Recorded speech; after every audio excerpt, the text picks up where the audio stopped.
And thanks for joining us as we kick off a holiday week of all things people, power, and politics. This, my friends, is The Pulse. I'm Roop Raj. The holiday week is not slowing down the news cycle at all. I mean, for one thing, you'll never guess who's running for Congress in Texas. Here's your hint. It's a story you'll really soak up. But that's not all we have coming up tonight. We're actually diving into the state of politics for both the left and the right, ahead of key midterms for both parties. Who's the next leader in the Democratic Party? Plus, the MAGA base actually split into thirds. Is it possible? We're diving into all of that with Congresswoman Debbie Dingell and Troy Mayor Ethan Baker in Studio C in just a matter of a few minutes. But first, remember the dot-com bubble? Well, many believe we could see this again, with artificial intelligence. Oakland University Associate Professor of Management Michael Greiner is breaking down what this means for all of us tonight. But we begin at the Pentagon with a firestorm over a video President Trump claims as sedition is being taken to a whole new level. You'll remember last week, 6 senators, including Michigan's Alyssa Slotkin, released a video urging troops to not follow unlawful orders. President Trump accused the lawmakers of sedition, adding, quote, punishable by death. Well, a quick reality check of that. It carries a maximum of 20 years in prison for civilians. Members of the military can be executed under certain circumstances. Now we know the Pentagon is investigating Arizona Senator Mark Kelly in particular, who also appeared in that video for possibly breaching military law. The Pentagon statement citing a law allowing retired service members to move to active duty on orders of the defense secretary for possible court-martial. Kelly called the Pentagon investigation the work of, quote, bullies. We spoke with a constitutional law professor who talked about the protections members of Congress have when making certain statements. Our members of Congress are given very broad authority and powers to speak on any subject which may come under legislation. And in Section 1 of the Constitution, under the Speech and Debate Clause, if it relates to the legislative function as opposed to a political function, then it is going to be considered, those actions or statements are going to be considered immune. So A, it's not seditious. Secondly, they have a right to say it. State police responded to a bomb threat at Senator Slotkin's home on Friday. They say no one was there and no one was in danger, but they are, as you can imagine, still looking into it.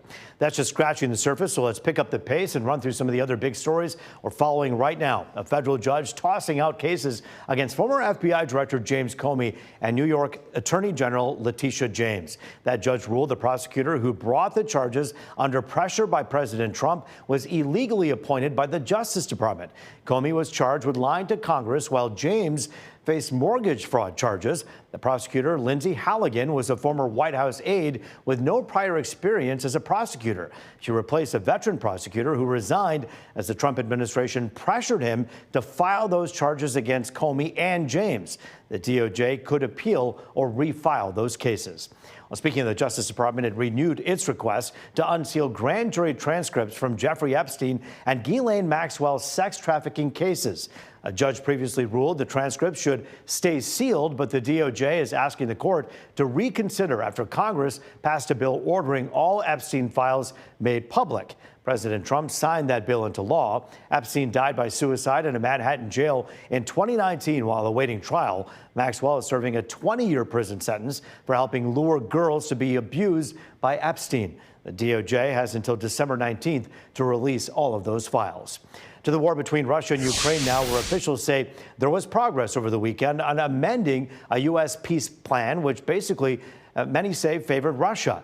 The plan called for Ukraine to hand over some territory, reduce its army, and would never join NATO.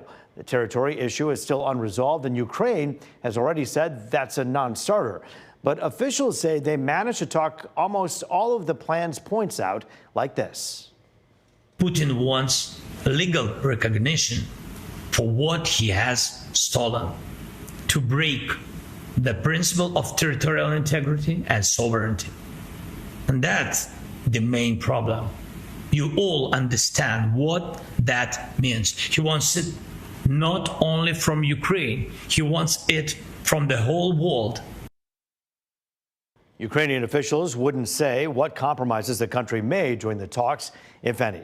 All right, did you see this one over the weekend? Congresswoman Marjorie Taylor Greene, who was once one of President Trump's biggest supporters, biggest allies, is now a big critic of his, now resigning from Congress. Her last day in office will be January 5th. Greene and Trump had a major falling out after she criticized his stance on the Jeffrey Epstein files, foreign policy, and health care.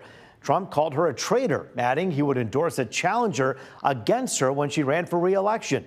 Greene posted a statement and a 10-minute video on social media explaining her decision. Loyalty should be a two-way street, and we should be able to vote our conscience and represent our district's interests because our job title is literally representative. Standing up for American women who were raped at 14 years old, trafficked and used by rich, powerful men should not result in me being called a traitor and threatened by the President of the United States, whom I fought for. Didn't help him back down. President Trump actually repeated his claims that Greene is a traitor on social media over the weekend, but also thanked her for her service. As he was leaving to golf on Saturday, he spoke with reporters and was asked this. Are you willing to forgive Congresswoman Taylor Greene? Forgive for what? No, I just disagreed with her philosophy. She started backing perhaps the worst Republican congressman in our history, this stupid person named Massey. And I said, go your own way. And once I left her, she resigned because she would never have survived a primary. But I think she's a nice person. Greene was first elected to Congress in 2020. Georgia Governor Brian Kemp will have to set a special election to fill the remainder of her term, which runs through January 2027. As Congresswoman Greene steps away, we're learning of someone else throwing their hat into the ring for a congressional seat in Texas. And it's a name, or at least a face, you'll probably recognize. Making you cry, you're making me cry. Life's hard enough as it is. You don't want to cry anymore. The skin's at the bottom. Hey, look, you want a little bit of onions, you don't want to drag out the food processor, the skin comes right off. We're going to make America skinny again, one slap at a time. We're going to do this in real time. Look at this. Put on the spill, turn it over without even putting any pressure. 50% of the cola right there. You follow me, camera guy? Yep, from soaking up cola to a campaign pitch of soaking up the swamp. Offer Vince Shlomi, who you probably know is the ShamWow guy, has actually filed for a run for Congress in Texas. It's so unbelievable, it's hard to get the words out. He's trying to unseat Congressman John Carter. Shlomi went viral for these commercials, but he had several high-profile controversies, including an arrest for an alleged fight with a sex worker and allegations of harassment. He stepped out of the limelight recently to reportedly work on his image. All right, we are zooming out and taking a look at the state of politics right after the break. The Dems search for a leader, a Republican divide, and a whole lot more. Congresswoman Debbie Dingell and Troy Mayor Ethan Baker are next on The Pulse.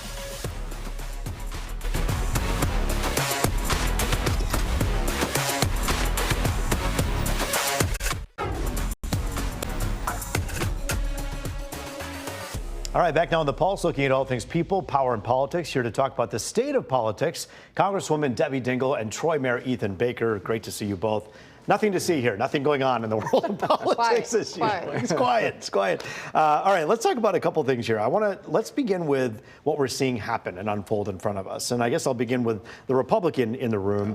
When you look at Marjorie Taylor Greene stepping down, you see the rift in the fight. It begs the question, is there a rift within the MAGA party and the loyal followers of President Trump that you notice and you see yourself?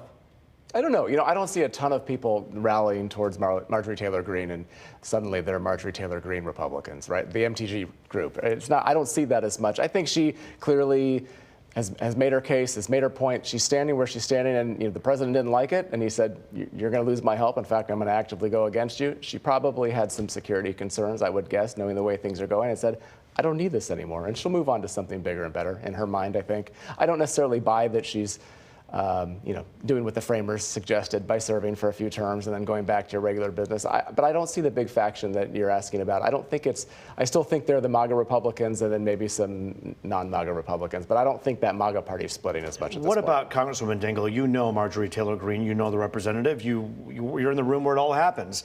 What do we make of this break right now? Well, I would actually disagree with my friend on one thing, which is I do think that there's a mega break, and I think her resignation is triggering many other members to talk about the way that they feel about how the White House is treating them.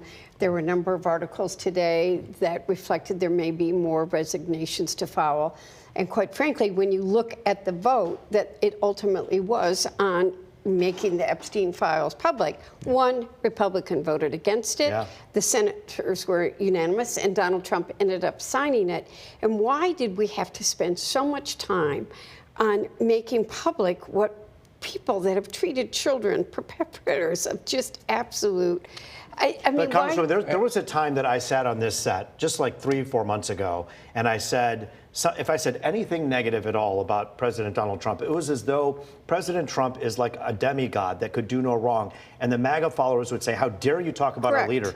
I don't feel like that's the same thing that's happening. That's what I'm saying. I feel like there could be a little bit of a break. I do think But is it a break from the president, or it's not a split in the... I mean, are there pro-MAGA or pro-Trump MAGA and non-pro-Trump? I want to say I don't know if it's but I don't think that's a MAGA break. I think that's maybe a Republican break from the president. Although I think there are not as many people that are part of the MAGA movement as there were, because they're really worried about the same issues. I mean, I think everybody agreed that the Epstein files should be made public. But the cost of the economic costs, the cost of food, housing, health care were an issue last year, and they thought somebody was going to help them, and nobody's helped them. The prices have gone. The cost of everything has gone up. So Mayor Baker, go ahead. Is that the president becoming a lame duck then at this point? No, I think they're mad at all politicians, too, if we're going to be really honest. I mean, the affordability issue, the pocketbook issues are what people are really caring about. I don't know that people are talking about Marjorie Taylor Greene as much. I don't know that they're talking about a lot of the stuff that we're seeing drive the news stories. I do think they talked about Epstein. Well, Epstein for sure. I think that Epstein mattered to people, that what they saw was, it was outrageous. He campaigned on a promise to make those files transparent, then he didn't. This president also campaigned on a promise to make things more affordable. And we have an affordability crisis. You can cut the numbers any way you want. Right now we have consumer confidence reported today at an all-time low as of his administration. Inflation is up 3% from a year ago. And there are so many people out there who are worried about their benefits, are worried about Medicaid. Did this president fail us on his promises when it comes to the economy? That one's for me, huh? Yeah, it is. I bet I know what the congresswoman would say. Promises made, promises not delivered. He said that within the first few months of being in office, we would see there hasn't been the focus right? on the economy and the affordability issue that I do think that many people who voted for the president were expecting to see. In fact, we heard and we saw time and time again that Biden and Harris weren't addressing the economic needs of this country, so it's a really easy decision to make. You vote for the other guy, which is what they did. And no, he came out and has taken a lot of other courses that, internationally, he's done way more in the international world than I think a lot of people who voted for him even knew he had an interest in, that he would do that. And in fairness, it's fair to say that Kamala Harris and Joe Biden, when they were in office, made a lot of promises about securing both our economy and the border. Yeah. And you could argue that they didn't serve on their promises either. So this is politicians not serving up. I would disagree with you. Why would you disagree? On some of the promises that were, let's look at what's happened, what's gone up. He said he would reduce utility costs by 50%. The reality is he's backed off on all of many of the things that were in place that actually lowered the cost of energy, especially on renewables, wind and solar, are cheaper than oil and gas. He has backed off on that. Joe Biden helped bring those into the forefront. When you look, we don't have a farm bill.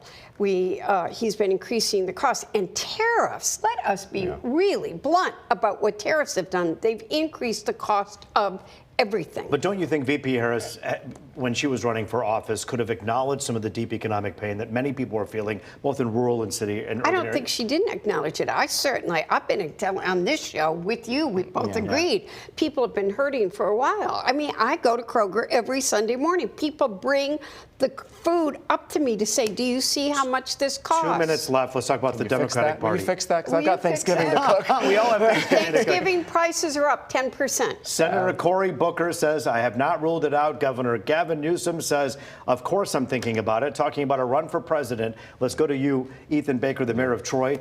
These are two I'm not running for president. I know you're not. But these are two people that are tossing their name into the hat.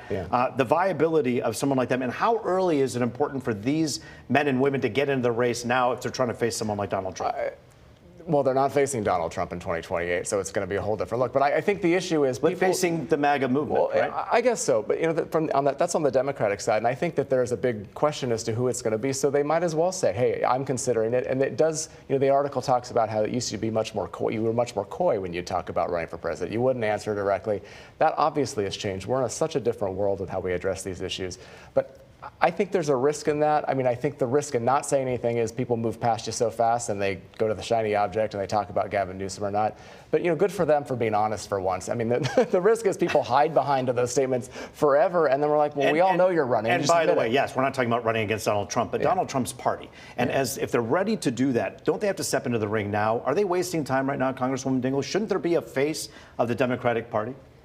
I think I'm going to do everything I can to ensure that Democrats have a primary caucus system that tests every single candidate, and that they're talking about the issues now and leading up to it in the early primaries. They're going to be talked about in October of 28. So because we know we didn't have that with we VP did Harris. not. We need, and I'd love the Republicans to do the same thing. Frankly, I don't think we should have an anointed, chosen one as the next person. And I don't think you do yet. Well, I think that between Secretary Rubio and Vice President Vance, I mean, those are two viable candidates. Obviously, I don't know that they're the ones that are going to end up. Let's test these candidates. Let's see how they stand up under pressure. You mean actually do what the system was meant to do, and actually test the I think candidates that's what the people want. That's what the people want. And you both know what the people want, both in Troy and for your district, of course, here in Michigan and in Washington. Congresswoman Debbie Dingell, Mayor Ethan Baker, good to see you both. Thanks for joining us on The Pulse tonight. All right, we're going inside AI after the break. Is the dot-com bubble all over again? Oakland University Associate Professor of Management Michael Greiner weighing in on AI and its viability moving forward. That's next here on The Pulse.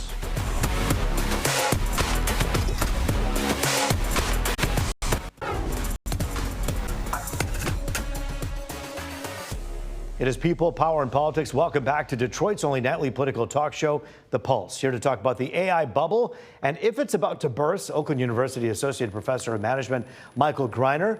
And we do thank you for joining us here on The Pulse tonight. Thanks for being with us. Great to be here again. Thanks. So we have right here in Michigan examples of the AI growth that's being kind of pitched at communities like Saline. These are huge facilities that take up a lot of water, a lot of energy. Kind of the size of an amusement park, right? Oh, yeah. What is it that we're looking at with the future of AI, for instance, here in Michigan? We don't know, and that's really what the key is here, is that, and it's the same way that it was back when we saw the bubble with the internet back in the late 1990s, early 2000s. And what it is that people want to be investing in something. They know this is going to be big. They know that there are going to be some real players who are going to emerge from it, but they don't know who. And so they want to be kind of in on the ground floor. And so there's all this investment happening, huge amounts of investment. I mean, we heard from OpenAI they're going to be investing $1.3 trillion over the next couple of years in data centers. I mean, that's insane. It is insane. And it's not just them. We're seeing it with Google. We're seeing it with Microsoft. We're seeing it with Amazon. All the players who are trying to be in that space are really investing like crazy. It's because it is very expensive. But as a result of that, we're seeing that area booming. The problem is we aren't seeing it everywhere else. Well, that's what I find interesting is that the New York Times did an article this weekend that basically said the AI boom is the economic boom, and everything else is kind of sort of bust. Talk about that contrast. What does that mean for us moving forward? Yeah, I mean, it's really striking when you see it looking at the stock market, specifically. Like you look at the S&P 500, that index, and almost the entire boom for the last, 4 or 5 years is AI. When you basically take out those high-tech firms, you basically see no growth at all. And beyond that, it kind of reaches into all these different areas that people don't even realize. Like, for example, in the construction industry right now, when you look at residential construction, basically nothing's happening.